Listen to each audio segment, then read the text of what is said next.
as we are speaking, the IDF has cut off all comms on the ground in Gaza and is most likely moving its ground troops into Gaza as well. I am going to try my very best to get you live updates from the ground. I mean, we have very little information. This is the only thing we have.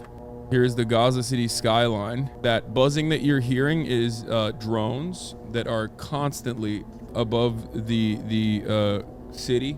I am talking to journalists who have contacts on the ground in Gaza behind the scenes, and they are telling me that their WhatsApp messages are not going through, that they have no way of communicating with people that are currently on the ground. The internet is down. Comms are down. There's no information out of Gaza. This is done deliberately. They've shut off all matter of telecommunications coming out of Gaza, specifically so you don't know what is going on the ground. It's very difficult to get information right now. There's a reason why that skyline is completely dark. These are all residential neighborhoods. Why are they completely dark? Because there's no fuel, because there's no electricity. Israel has shut off their fuel and electricity for the past 20 days now. Israel has shut off their food for the past 20 days. Israel has shut off their water for the past 20 days. Their incursion is from the northern side. They're entering near the northern side here. This is according to the Clash report. Israeli sources citing Palestinian reports claim IDF tanks have started to enter the east of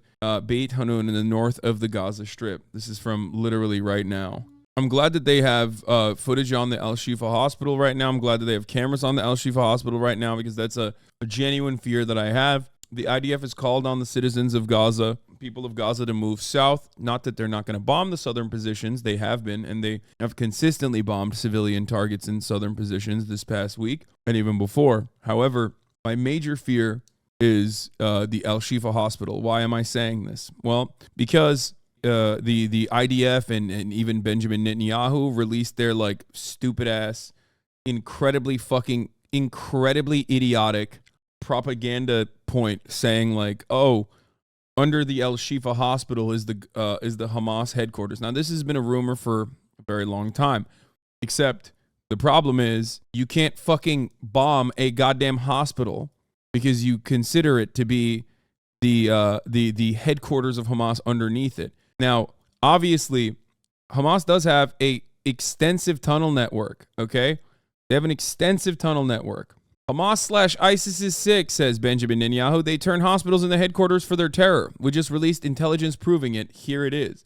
The intelligence that they fucking prove is just an illustration. Intelligence-based illustration video regarding Hamas's use of the Shifa hospital, both above. All of their information is like this. Like every time they post something like this, it's legitimately terrifying, because guess what? I think it's a target that they're trying to justify before they fucking bomb it. That's what I'm afraid of. Now, obviously, we've seen this before. If you remember, where's that famous, the famous image? Does anyone have that famous image in the Al-Qaeda tunnel structure? I mean, this image is the same as this image, except it's worse. Here's bin Laden's mountain fortress. The complex of caves at Tora Bora is carved 1,150 feet into a 13,000 feet mountain and can accommodate up to 1,000 people. Now, let me explain something to you. The difference is the fucking Tora Bora tunnel structure is inside of a goddamn mountain. It's not sitting on top of a hospital. Obviously, this was completely made up and grossly exaggerated, okay? It's just fucking fan fiction. And the same exists for this, okay? Like, what are they? They got a conference room in here? They have a conference room in the fucking inside of a tunnel structure under the hospital? It's fucking ridiculous. Ultimately, the difference is you fucking toss a Moab in here, it's one thing. It's a goddamn mountain. You do the same for the Al-Shifa hospital. You got surgeons, nurses, doctors, patients, babies in incubators on top of this fucking supposed Hamas underground complex. That's why it's terrifying that they fucking drop this propaganda. Normally, in a situation like that, when Israel lies about a thing like this, you're like, oh fuck, they might bomb this place now. I feel like this is a pre-justification. Doctors Without Borders is also stationed at Shifa. Well, I mean, it doesn't matter because, one, Western forces have blown up Doctors Without Borders hospitals before. Look up Kunduz and Obama. That's number one. Number two, they've already blown up mainstream media positions. The Israeli government exploded a residential and business complex that housed the Associated Press office in Gaza. The Associated Press. Like, we're not just talking about Al Jazeera. They've been murdering a shit ton of Palestinian journalists, okay? I believe 22, and even their family members, as a matter of fact. However, they've also blown up UN workers, UNRWA workers, UN workers in general, UN schools that are also used as shelters. They've also blown up the Associated Press building, the building that the Associated Press was inside of, claiming that it was Hamas. And they did it right in front of our eyes. So it's not like they're going to fucking stop themselves when they put forward a new target like this. It's terrifying. Legitimately fucking terrifying. And now, while we're having this conversation, while we are having this conversation, they've cut off all comms and all information out of Gaza. Yeah, Washington Post reporters cannot reach their colleagues in Gaza. Palestinian Red Crescent Society says it has lost contact with its medical teams. Shutting off comms doesn't just like stop with us not knowing what the fuck is going on in the world. When you shut off comms internally inside of Gaza, now hospital workers can't communicate with one another. Ambulance services cannot go to the areas of need. Make no mistake, do I believe that there are tunnels under the Al-Shifa hospital? Sure. I mean, there's tunnels under everything in Gaza. Do I think that is ample justification for bombing that hospital? Abso-fucking-lutely not. That is insane. And also, the tunnel structure is not as, like, in the way that they describe it, right? They're claiming that the Hamas headquarters is under the Al-Shifa hospital is just a rumor. Is just a fucking rumor that they're going along with. And it can be a very deadly rumor, knowing what we know about how Israel operates. This is a phone call from a journalist stationed at the Gaza hospital. He's able to make this call because of data roaming on a Turkish SIM card. Translation: we're in the Al-Aqsa Martyrs Hospital. We have no idea what's happening. There's no connection, no Wi-Fi, no reporters. We're cut off from everything. People can't call ambulances or civil defense. We are being bombed in an unprecedented manner. The sky around us just lights up with explosions, and no one knows what's going on. You can't reach anyone, even if they're 500 meters away only. Ambulances and medics are begging reporters to let them know which streets are getting bombarded to go rescue the victims, but the reporters themselves don't know where anything is happening. Because of the connection loss, we are trying to report the news, but we have no idea what's happening. That's what happens when you engage in mass media blackouts. And that is by design. They're doing this on purpose. Here's Ofer Kasif saying, in Israel, they are considering giving up a prisoner deal in favor of promoting the maneuver and estimate that the briefings by Hamas and Qatar on progress in the deal are intended to delay the operation. Yeah, they're saying Hamas is using the hostage swap as a mechanism to delay the operation that we want to conduct. Anyway, here's Trey Yings, who's the Fox News guy. He's deployed with the IDF. You can hear that machine gun fire here near to the Gaza border. Some tracer rounds going there. You can just get a sense of how active this front is. Those thuds in the distance. The airstrikes are really non-stop over the past several hours. And we do expect this to continue. The Israeli military says they are conducting an expanded raid into the Strip. They killed her, they lied about it, they attacked her funeral, and now they bulldozed the street in Jenin during a raid and destroyed the memorial built in her memory for Shireen Abu Akleh. They did this yesterday. Yesterday they went in and bulldozed destroyed the raid, destroyed the memorial built for Shireen Abu Akleh.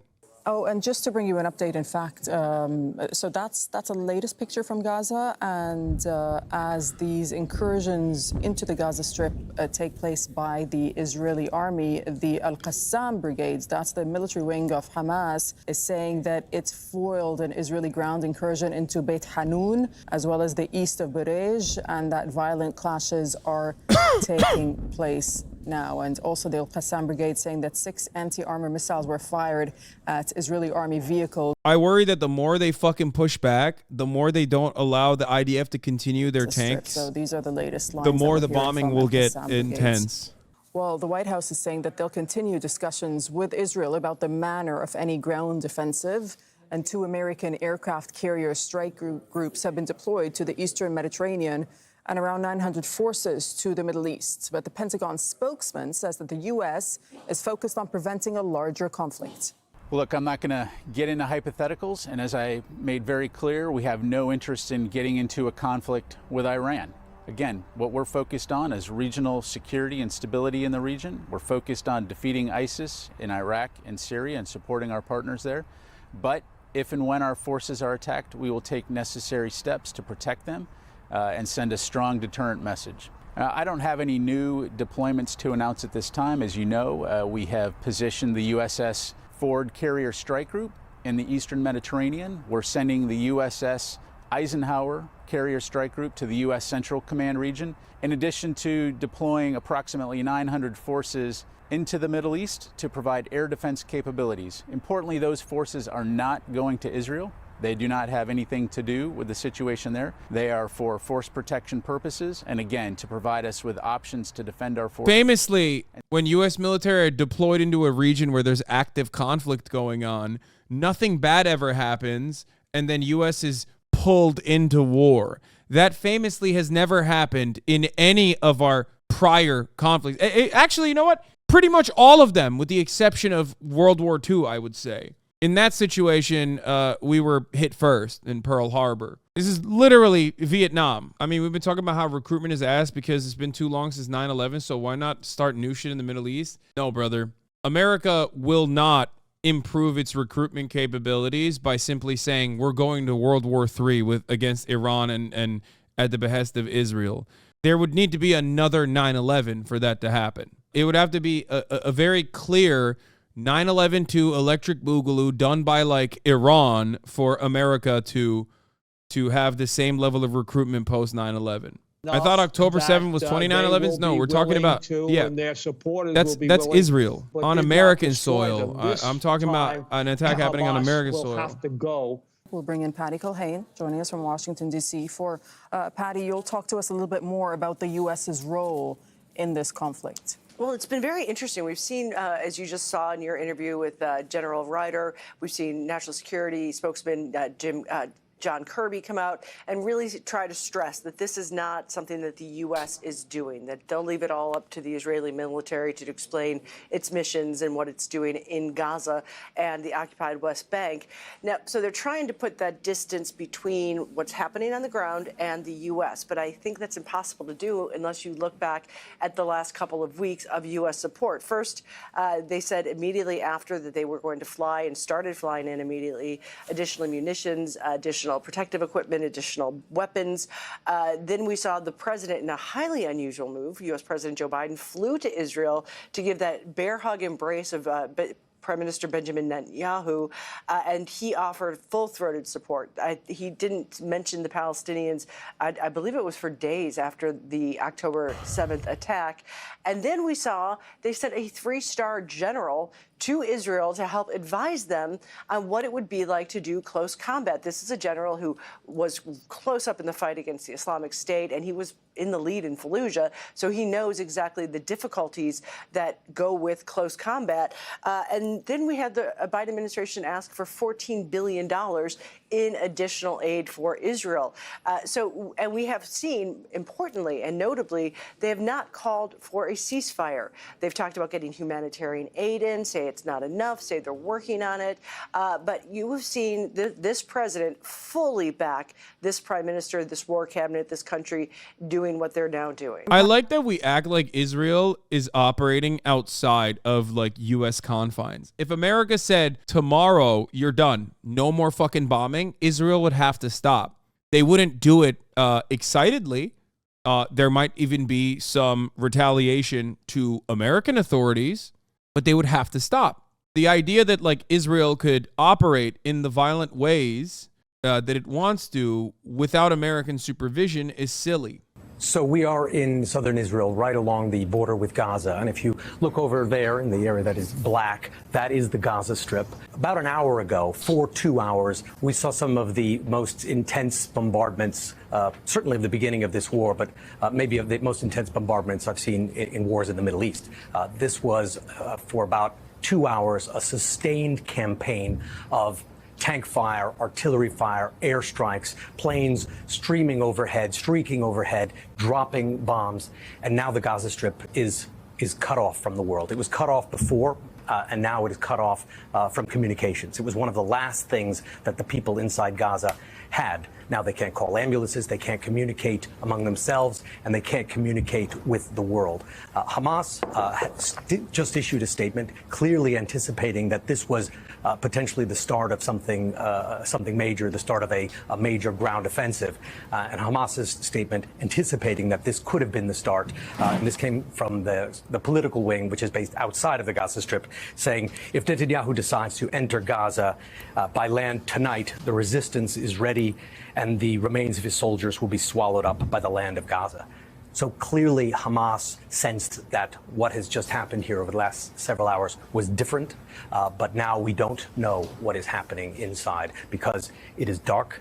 Isn't it a war crime to just cut off communication? My friend, that is one of many different war crimes that Israel has been engaging in for the past 20 days. Remember, for the past 20 days, they've shut off all food, all power, all water the Palestinians need for survival. That was a war crime. They've hit hospitals.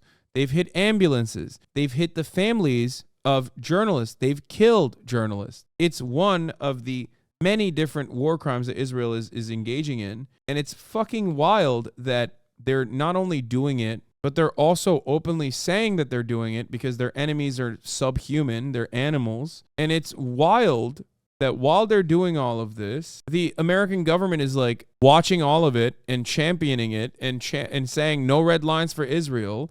They can do whatever the fuck they want. And here in the Western world, the message that is the most prescient is like what some fucking random college students are doing on campus. We're doing campus politics. We're picking our fucking battles against like our own personal pet projects. Like people are using this as an opportunity to be like the DSA is really bad and we have to cleanse the Democratic Party from the influence of socialists like immediately because socialists are like pro-Hamas and they love when Israelis die. That's all people are talking about here in the United States of America. At a certain point, you have to recognize that the reason why this conversation is happening over and over again is because every time that conversation happens, the real conversation that should be happening about ethnic cleansing going on, that the Israeli officials have openly admitted is going on and are actually excited at the prospect of, is happening with our tax dollars. It's happening with our go-ahead. It's happening with our intelligence. We're doing this. We're not only letting it happen, we're literally pushing for it at this point, basically. Well, I think it's very simple. Hamas has no credibility. You take nothing that they say at face value. A group that murders people and takes hundreds of hostages, including children, should not be taken at face value, should not accept what they say. But that's why it is so important that we are able to get information out of Gaza independently, something we are not able to do right now because the internet has been cut, the phone lines have been cut. But we have been able, you ran through about 15 different questions there. We have been able to identify several of them. Yeah, Hamas is not credible. IDF, on the other hand, always credible, even though they've literally lied so many fucking times. So is Hamas as well, of course. But the idea that like the health ministry that you have always relied on, or even like other people that are there, like people who are unaffiliated with Hamas, is so stupid. IDF has openly never been credible. Never, ever, ever. They post stuff that is an abject lie all the time. The idea that like the governing body of Hamas on the health ministry side is not credible is ridiculous. It is fucking ridiculous, especially when they like every single outlet and the American State Department has used their numbers in the past. These numbers have been fucking verified. But that's all it takes. It's crazy. All it takes is for the American government to adopt this position, and then the media fucking reports on it like it's normal.